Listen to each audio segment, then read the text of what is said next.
Sure, they may have plenty of blue blood in Boston, but from what I just saw, they've got plenty of the other kind, too.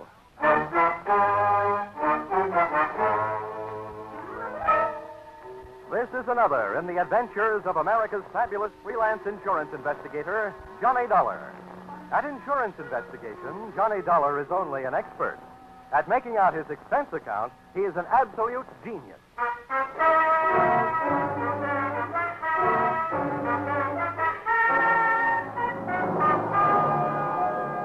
Expense account submitted by Special Investigator Johnny Dollar. To Home Office, Tri-State Life and Casualty Insurance Company, Hartford, Connecticut. The following is an accounting of my expenditures during my search for your missing policyholder, Miss Michelle Marsh. Or, she came in like a lion and went out on the lamb. Or, she should have been banned in Boston. Expense account, item 1, $2.85, railroad transportation, Hartford to Boston. Expense account, item 2, $1.80, cab fare to the corner of Longwood and Huntington Avenues, a half block from the apartment house that was Miss Marsh's last known address. Boston may be called the cradle of liberty, but somebody else got rocked to sleep that morning on Longwood. The shots came from 2 carbines and 2 men in one light tan club coupe parked across the street.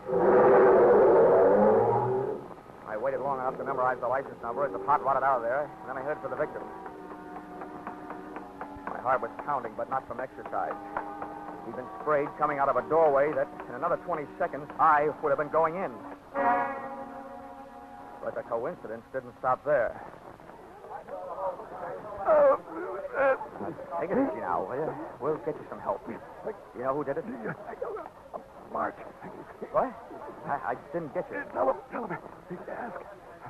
Michelle Marsh. Michelle Marsh? Well, that's who I'm looking for. What's she got to do with it? Can you hear me? What's Michelle Marsh got to do with it? Come on now, try.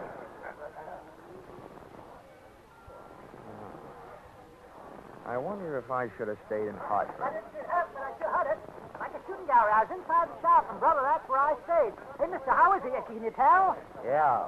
Let's just say you don't need to stand back to give him air. He can't use it.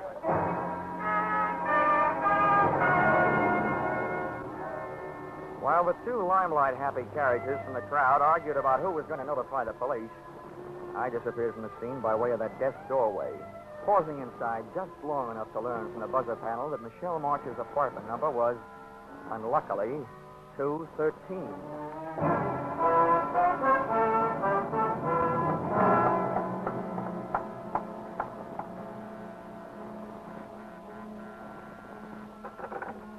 I didn't bother to look for the apartment house manager. I didn't even bother to pick the lock. I put my shoulder to work on the door.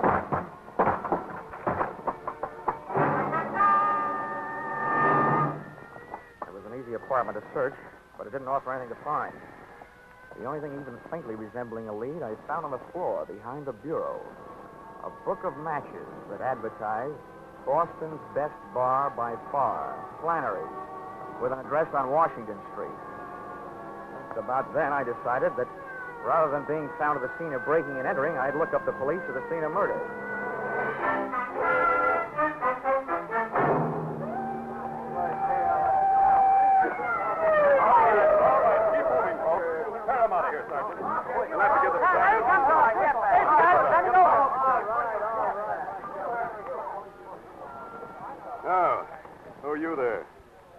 To say about this? Oh, not much, Lieutenant.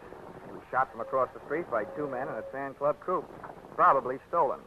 License number, Massachusetts 3R165. Weapons were carbines, .30 caliber Army issue. You sure of all that? Yeah. Here. This will tell you why I make it a habit to be sure of things. Oh. Dollar. Insurance investigator. Uh-huh. Hartford. Well, in a way, that makes 2 of you. Huh? I'm Lieutenant Valdeller. Sergeant Major. The dead man was a local detective. Private license, good business, and a bad reputation. Name of? Something I can't pass out right now. Well, look, here's why I'm interested, Lieutenant. If friend detective was on a case, he could have been hired to find the same party I was hired to find. And since he was blasted at said party's last known address, it could be that somebody doesn't want said party found. which paints an interesting but gloomy picture of my future. Who is this said party? A girl, Michelle Marsh, reported a missing persons in New York yesterday by a worried sister, who is also the beneficiary of a $25,000 insurance policy owned by Miss Marsh. The insurers, Tri-State Life, got the report from missing persons and hired me to find her. You think she's dead? I'll tell you when I find her. Yeah. Now, what makes you think the deceased might have been looking for her, too? Because he mentioned her name just before he went bye-bye. Ah. Where are you staying, Dolly? Just in case we need you. Cartwright Hotel. Now, look, Lieutenant. You've got a murder and I've got a missing person. You can loaf if you want to, but I'm eager. I want to talk to the apartment house manager. Any objections? No. Go right ahead, Dolly. Good luck to you.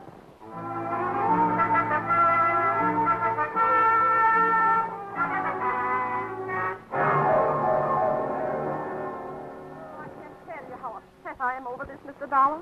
I've managed rooming houses for over 30 years in Boston, some very nice ones, too. This is the first murder I've ever had. Oh, why did fate point at me? Fate didn't point, Mrs. Macy. The gentleman was knocked off because he was involved with one of your tenants. Oh, that's impossible. I've tried so hard. References, my own personal observation. Oh, I'm glad to hear that, Mrs. Macy. In fact, the more personal your observations were, the gladder I'll be. Well, it isn't that I snooped, Mr. Dollar. Oh, of course not, Mrs. Macy. Who was it? Michelle Marsh, 213. Oh, she's a lovely girl. But her habits were quite irregular. Often came in late. Oh. I understand she hasn't been staying in her apartment for the past 2 weeks. Do you know where she went? I know, but I did happen to be just outside her door when she came out with a suitcase and her gentleman caller. Her employer, I believe she said. Something about some work they had to do in the country. Uh-huh. She leave a forwarding address? She had little reason to do that. Why, all the time she's been here, the only letters she's gotten is from somebody in Chicago. One a month. A man, I'd say, from the penmanship. Did I get one this month, though? Do you, by any chance, remember what those letters said? Oh, you young upstart. I'm only trying to help. I know, Mrs. Macy. You're a lovable old gossip.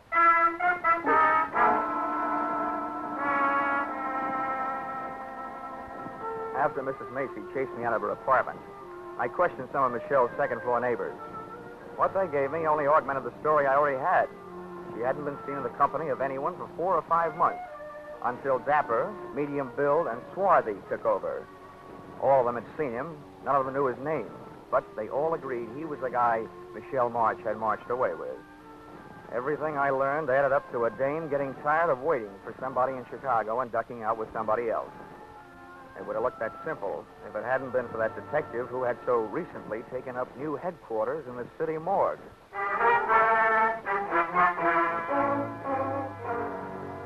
Expense accounts, item 3, $4.75, drinks and dinner.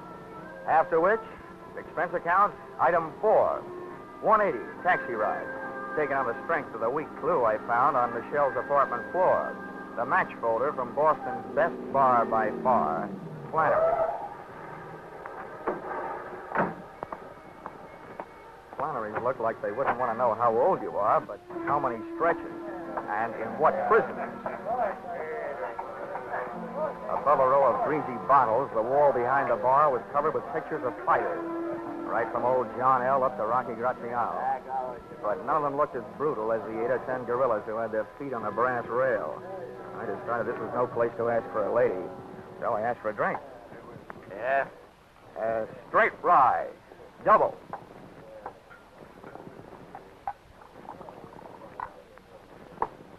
You've never been in before. Where are you from? I'm trying to forget. Has, Blackie been around lately? Who's Blackie? Well, maybe that's not his full name. It's the one I knew him by.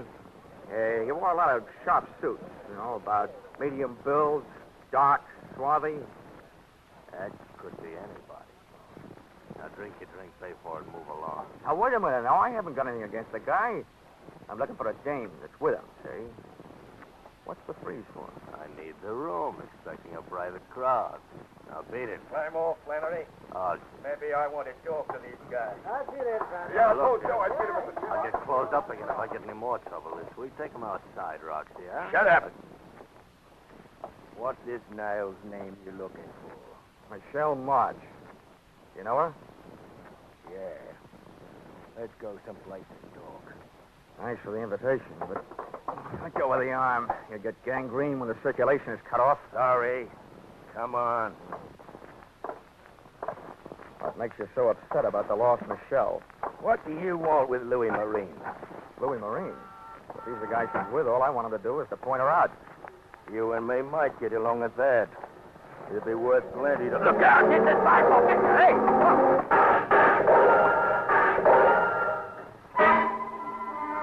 The car they were in was different, but those carbines sounded the same. I rubbed my nose raw trying to bury my head in that sidewalk. I knew they had to empty those carbines sometime, but instead of sounding better, it started to sound worse. I twisted my head, shot a look at the street, saw one of the attackers in the process of falling out of one of the windows of the gun car. Closed my eyes again and realized why they never let my kind of insurance investigator be a policyholder. I'd been sent to find a missing girl, and there I was in the middle of another Boston massacre.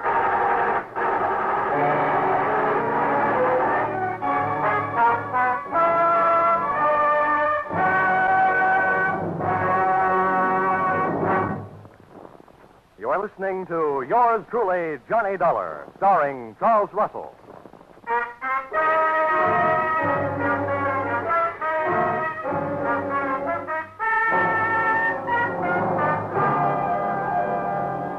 It took a full 20 seconds after the smoke of battle had started to clear for me to realize that I'd been saved by the arrival of fire support from an unexpected source, the police.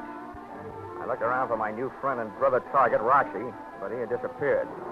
A wave of suspicion broke over my flow of thought with this question. How did it happen that all those cops with all those guns just happened to be in all those hiding places waiting for those gunmen to drive up and open up? Answer, a hunter's stew like that usually calls for a pigeon. I didn't feel like flying, but I did, straight back to my hotel, with one landing and a newsstand. An evening paper gave me everything else I needed, except the feathers. But I wasn't exactly cooing when I got to my hotel room phone and put a call through to the Boston police.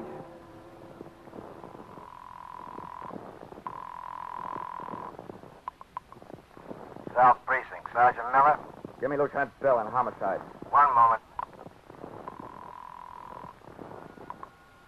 Homicide, Lieutenant Bill. This is Dollar, Lieutenant. Oh, Dollar, sure. I'm glad to hear from you. I'll have your badge for this. What did you say? The evening paper. Quote, Boston private detective whose name has been withheld by police was slain today, presumably to stop his search for a missing girl. It was learned by this paper from reliable sources. Oh, now, Dollar. That another investigator still alive has joined the hunt for the girl. Well, Johnny Dollar, well-known Hartford insurance sleuth, checked into room 705 at the Cartwright Hotel today. Well, you want more? Why, I can't understand it. I told the boys not to say a word. I think the boys didn't. Oh, now, see here. A man would have to stoop pretty low to use methods like that. You probably touch your toes every morning for practice. Well, I hope you got the results of your stakeout in front of Flannery's. You got 2 hot carbines and a hot car. The evidence that could have talked, those gunmen, are so full of police lead that your only chance of learning anything now is to find somebody strong enough to pick them up and write with them. Now, wait a minute, Dollar. You know who hired them? Well, I'll find out. Well, when you get confused, check with me. I think I know. Now, do I get the name of that private detective? The deceased? Well, I don't see any harm. Bernard Knight. Hired by? Well, all right, Dollar. If you'll cooperate, I will. According to his files, he was hired by Roxy Morris to find the girl. Now, who hired the gunman? I think, but don't know that they were hired by a gent named Louis Marine to stop Roxy Morris from finding Michelle Marsh. Why? We'll have more about that later. But if you'll put a search on that pair of names, I'll look for a good night's sleep. And after that sidewalk, it was easy to find.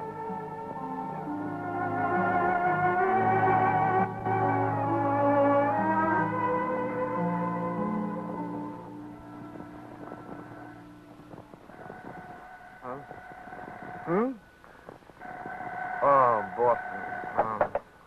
Hello. Good morning.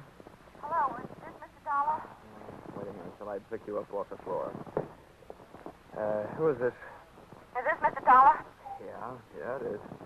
Well, this is Michelle March. Huh? Good morning, Michelle. I've been looking for you. That's why I called. I read that you were hired by my insurance company. Yeah, that's right. They don't like disappearing policyholders. Well, let me tell you this. If they want to save the money, they'll have to pay for me. Stop looking for me. What are you afraid of? That Roxy Morris will follow me? What do you know about Roxy? Does he like to find you and Louis Marine? What'd he tell you? Oh, what counts is that I filled in what he didn't tell me.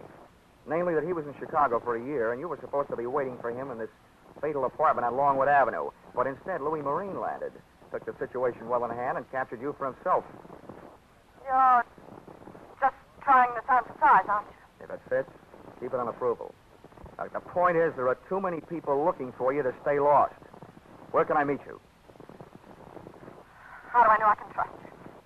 I can't trust anybody. Look, I'm still working for the insurance company, so my greatest interest is keeping you alive, not selling you out. What about the police?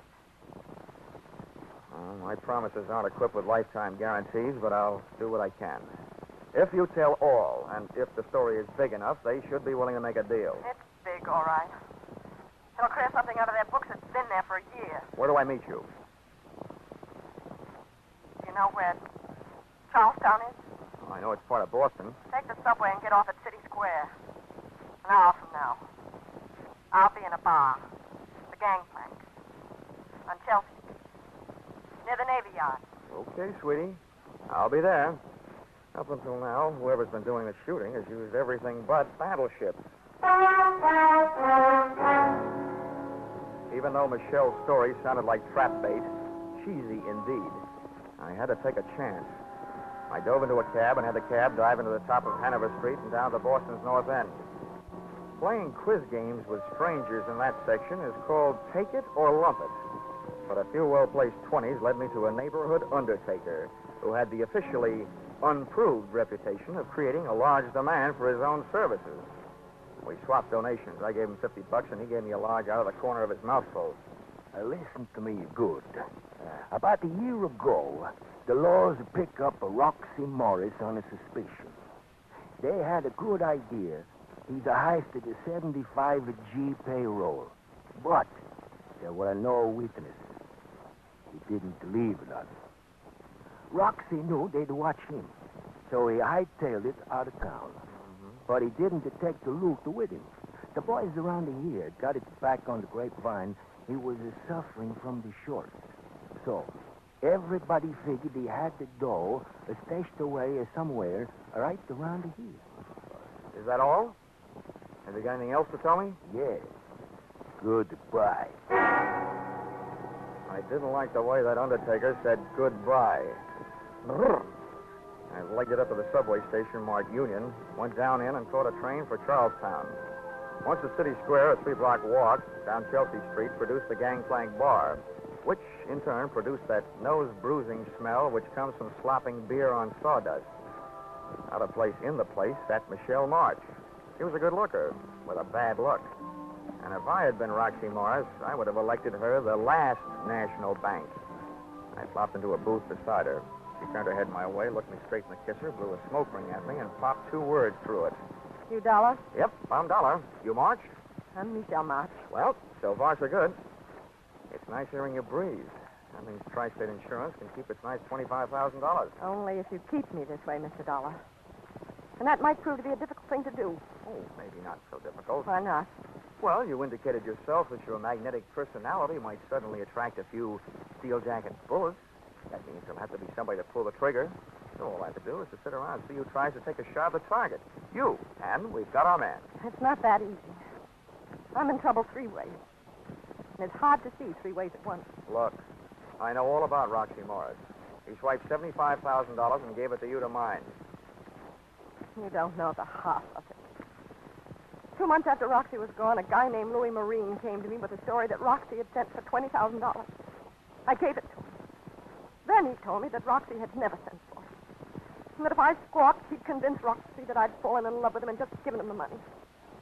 Either that or he'd tip off the police. He had me going and coming. Nice fellow. He wouldn't leave me alone. He made me give him $15,000 more of Roxy's money. And 2 weeks ago, I got word through to Roxy in Chicago. He blew up. Turned on me. I've been running from him ever since.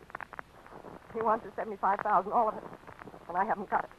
Oh, seems like you've been taking chances all the way. Now, you know what I want you to do? No, what? Take one more.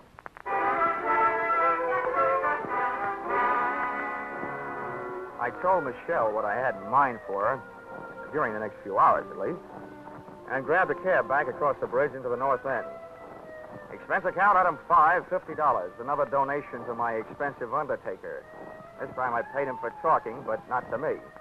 Then I took over the telephone and dialed my way through to the guy to whom I was about to give a chance of becoming the ding-dong daddy of the Boston Police Force, Lieutenant Bell. Yes, Dollar, this is Lieutenant Bell. Bell, how would you like to get the goods on Roxy Marsh? I'd like it fine. Okay. And along with that, how'd you like to pin a receiving stolen property rap on Louis Marine? I hope you aren't just being salty, Dollar. I'm not, Lieutenant. Now, look, you may have to do some trading with a gal on this deal. Yeah? You may have to promise her some time off for verbal good behavior. Oh, such things are possible. All right, what's the pitch? Listen, I have baited a tall, thin granite trap for Roxy Morris and Louis Marine. The bait is Roxy's ex-girlfriend, Michelle Marsh. Okay. What's then? I had a tipster call Roxy Morris and tell him that Louis Marine was meeting Michelle at a certain place at 3 o'clock this afternoon. Yeah? I also had Mr. Blabbermouth call Louis Marine and tell him that Michelle is meeting Roxy at the same time and the same place. What? I had him tell each of the gentlemen that Michelle was meeting the other one with what's left of the money in cash. Oh, you started a war, Dollar. Oh, but if it does the trick, it's worth it. All right. What's my move? First, call the place where I've arranged a surprise party and tell them to get rid of the public. Also tell them to let a girl named Michelle March come and go as she pleases. Also me. Oh, don't tell me you've set this thing up in a public place. Where is it? Lieutenant Bell, what I want is for those two characters to run up a blind alley. And when I say up, oh, brother, they got the word the Michelle meeting would be held at the top of the Bunker Hill Monument. Oh, no. And you might remember what General Prescott almost said. Don't fire till you see the red in their eyes.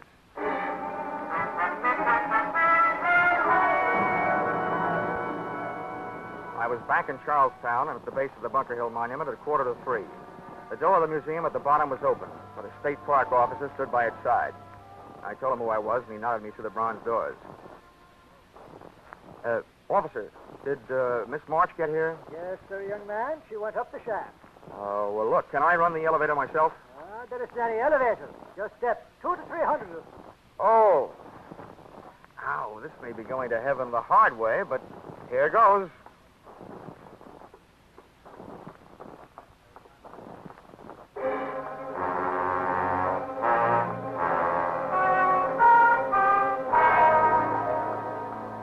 Halfway up the winding granite stairs, I yelled for Michelle. But she either didn't hear me or just didn't want to answer. I kept going and hoping. As I came closer to the top, I tried yelling again. Still no answer. Finally, I made it. Up into the observation landing at the top. Michelle was there. She still wouldn't talk, but she had written me a note. Beside her crumpled figure was a vial that hadn't been filled with perfumes. The note was short and to the point. Dear Johnny Dollar, I still want to help, but I hadn't better be around here alive when everybody gets here. And it was signed Michelle.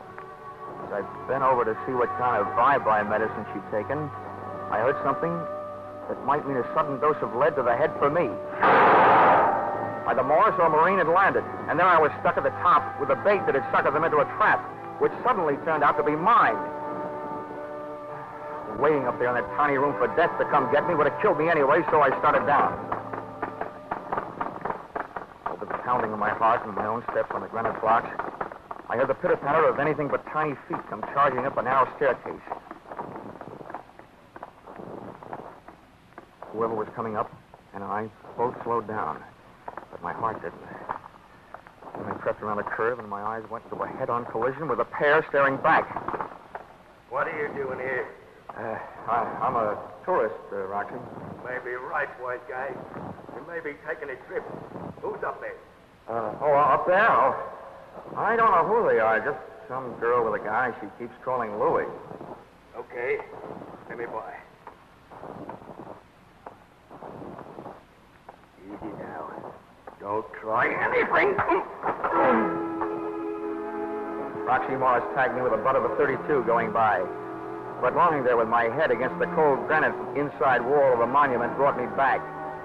And conscious was a very dangerous condition for me to be in, because charging up the stairs came another pair of unfriendly feet that couldn't have belonged to anybody but Louis Marine. Who are you? What are you doing here? Well, up until somebody hit me on the head, I was tailing Roxy Morris and his girl. They're up there? Sure, Louis. Yeah, they're up there. Then let me by. Come on. Get up out of my way. Okay. Go ahead. Bye. Yeah. But wait a minute. I got an idea. Come on, chum. Ahead of me. Up you go. You can affront for me. Move! Louis had a gun at my back, and Roxy had one waiting for me up front. We took the last few steps up to the top real quiet like. When my eyes came level to the floor of the observation room, Roxy was bending over Michelle, but he snapped up in a hurry and his right hand was loaded with heat. Louis pushed me ahead of him, up and in. I stood there between them, listening to them grind their teeth at each other, with one foot under Michelle's arm. Then I got two big shocks. A scream from Michelle just before she snatched my legs out from under me.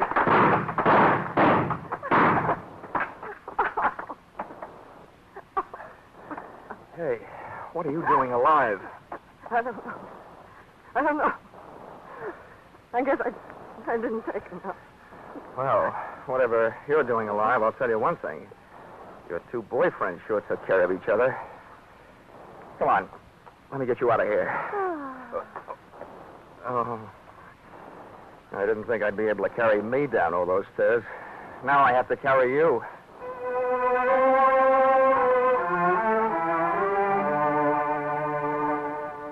Expense account, item 6, $20. City hospital, having Michelle's stomach pumped out. And the way Michelle took my suggestion that she voluntarily turn herself over to the police was very good.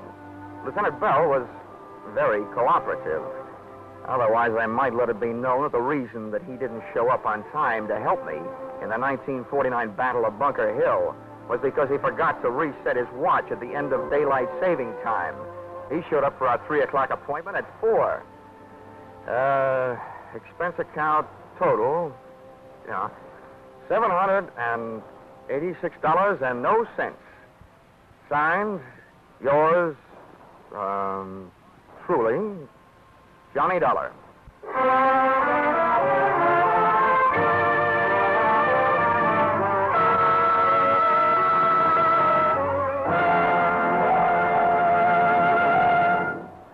Yours truly, Johnny Dollar, is produced and directed by Gordon T. Hughes and stars Charles Rusell with script by Paul Dudley and Gil Dowd. Featured in the cast were Bill Boucher, Myra Marsh, Dick Ryan, Larry Dobkin, Charles Seal, and Dorothy Lovett. The special music is written and conducted by Leith Stevens.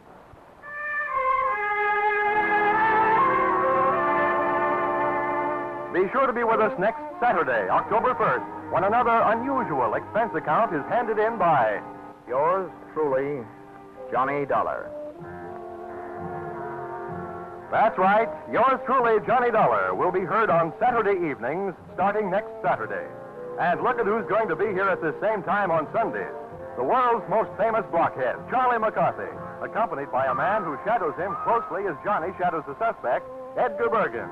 Yes, Charlie McCarthy and Edgar Bergen have joined the great parade of stars to CBS, along with Jack Benny, Amos and Andy, Horace Height, and Red Skelton, whose show starts next Saturday, or rather next Sunday also.